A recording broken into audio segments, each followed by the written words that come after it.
how can you start finding all of this wonderful information? I'm going to walk you through how to locate and search and read an issue of Denní Hlasatel from the CGSI website. So I'm here on cgsi.org. I am logged in as a member, which you need to be in order to access the issues. So under the resources menu is the Denní Hlasatel archive. So I'll go ahead and open up the page. And this page is accessible to anyone publicly, but like I said, to go any further, you're going to need to be logged in. And so a lot of the information you'll see here is summarizations of what we're presenting today. So please go ahead and read that. What you'll want to do is go to every page in the archive has this block of years that you can see here. And so I'm going to go ahead and pick a year. In this table block, these are the years that we have the microfilm purchased for, and we have the images. We may not have the PDFs yet. If the PDFs are available, the year is a bolder blue. So I'm going to go ahead and pick 1913 as an example. And so each page that we have issues for has a very similar layout, and it goes as such. So it's the year at the top, and then each month has the days of the week and the weeks in a calendar format with the issues that are available as PDF links right from this calendar format. Now, a couple of things about missing issues. This is a good example because on Wednesday, January 1st, 1913, there's an X there. We presume an issue wasn't printed that day. So it's not uncommon for the Denní Hlasatel not to print on New Year's Day. So in this case, there's not an issue available, and the presumption is there probably wasn't one printed that day. On the other hand, there's a block here from February 10th through March 15th. These numbers here, these aren't available. These issues are missing from the microfilm. And so we'll have to do some further research in order to find these issues.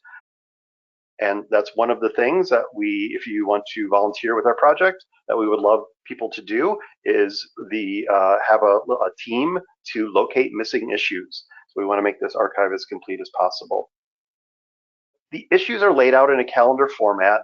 And so when you find a day, often you have a specific day for that death notice, but it's really important to search the surrounding days. And so this calendar format allows you to do that because you have easy access to the issues in chronological order. I am going to choose, let's go January 23rd. At this point, I want to mention that we're happy to get technical support questions about the archive, but just want you to be aware that once you access a PDF, several things are happening, and it depends on your browser and it depends on your system settings. So for example, I have it set up so that a PDF, when I click on a link, opens within my browser. You may find that it is downloading automatically. That is a user setting that you can change, but that's a you thing. So you will see different things than I demonstrate. I'm trying to go for the most common situation here. So I'm using, in this case, the Chrome browser. We know that over 50% of visitors to the CGSI website use Chrome as their browser. So that's why I chose to display it here. But there's also, I think, 8 other browsers that are being used to access it. So it's going to be a different experience for each of those. So I've opened it in my browser, and here I am in 1913 on this issue. One of the things you'll notice is that we have on the issues indicated the year, month, and day in that format on the top of every page, along with the page numbers. So in this case, this issue, we have 12 pages, and this is page 1 of 12. You will see that repeat at the top of every page. One of the nice things about using Chrome as a browser to browse PDFs are the page thumbnails. So using here, this is called the hamburger icon. And so by clicking on that, it opens the page thumbnails. And so you can see that there are indeed 12 pages here.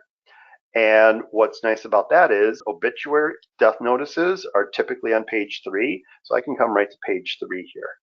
Okay. It avoids a lot of scrolling, so you can find things quickly.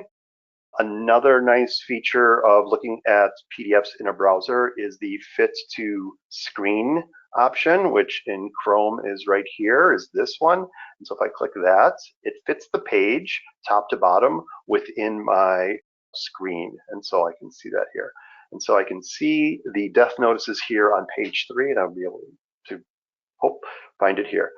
I'm going to pick one and do a search. And so I'm going to pick Kalushoba because I see that there are 2 death notices and one has a hyphen in it and one doesn't. So we'll try a little practice here to see what the difference is. Now, to search an issue right now, it is searching individually by issue. And so I open the issue, and what I'm going to go ahead and do is Chrome doesn't have a search option visible that I know of. If somebody knows how to turn that on, please let me know. But what I do is Ctrl+F. So hopefully everybody knows the Ctrl+F shortcut. And so I'll go ahead and open that, and then you can see my search bar here. And so what I'm going to do is I'm going to search for Kalushoba, and I get 4 matches in this document. Now, I saw 2 on the death notices page on page 3, but I have one here, and if this is in the deaths section. So what I'm going to go ahead and do is I'm going to zoom in, and I'm going to use this option to zoom in so I can find it, and then I will scroll a little bit here. Here's information on her death. So I have that. We really want to emphasize this fact. It's not just the death notices. There's other information that you can find in there. So now that I've zoomed in, I'm going to actually go and see what the next one is. So I'm going to go ahead and go to the next option, and that goes to, and it didn't go to a death notice. It went to this notice here. And now I'll show you how I translate this. So I click and drag that, and then I right click on it, and Chrome offers a translate selection to English. And that is a death and condolence. And let's go ahead and actually, let me do this to see who this is from. So I'll select it all, click and drag, right click, translate selection to English. And that is from the lodge, Zlata Svoboda, that she belonged to. And that is there. If you want, and we highly recommend that you transcribe the information if this is your research. And so if I click over to the Czech side here, it does have what it was looking at. This is not always correct, and oftentimes it can be very incorrect. But this is where you could copy and paste this, put it in another document, and transcribe this more exactly. So it's searching and then translating. Now remember, I haven't left my browser. I'm using just Chrome to do this. Now you may see this translate full page option here. There's just too much going on here, and that doesn't work. So it's always, I do this in small chunks, and I have the highest success that way. But let's go, let me get rid of this, and then let's see what the next one is. So there was that one death notice, and then she has another condolence, I believe, from another, from the same lodge. Okay, but it's a different one. So you'll notice that it didn't pick up, and I'm going to scooch over here and come back up a little bit. It didn't pick up this death notice with the hyphen. And so one of the recommendations that we have is that you use as few letters as possible to get enough hits that you can go through. So I'm going to remove letters here, and just by KALUS, I have 6 hits now. And so I'll go through them again quickly here, and those are the same. And now it did pick up that one, which is interesting because it didn't, so it wasn't the hot check throwing it off, it was the hyphen. And so that's in there. So there's a couple extra. So pare it down and keep searching. I bet if I remove another letter, I'm going to get even more hits. And I do, but I bet what happens eventually is you'll stop getting names and you'll start getting parts of words. If you wanted to select, oh yeah, perfect example here. One of the issues you'll quickly run into is that when you go to click and drag a section to highlight, so this, we are using optical character recognition here, OCR. I'm going to start here and do it. Perfect. It will pick up information from other columns that aren't what you want. And this is an artifact because of the column structure of Denní Hlasatel. The columns are irregular and OCR doesn't really pick up on them that too well. Also, remember, this might be linotype, but in the early years when it's manually typeset, it doesn't find those sections as well. So in this case, if it's picking up extra, just go slowly until it runs into something that you don't want, and then just grab that and grab individual sections. So you do have to do some work on there, but for a newspaper issue from 1913, it's surprisingly easy to work with in a lot of ways. So we'll take the successes that we can. Be aware there are some OCR typical mistakes that are made, and one of the things we do have as a resource here back on our website is reading the Denní Hlasatel. These are some tips, and this is some basic information but that I've shared. It does have examples. So for example, I is transposed as an exclamation mark frequently, or T as an L.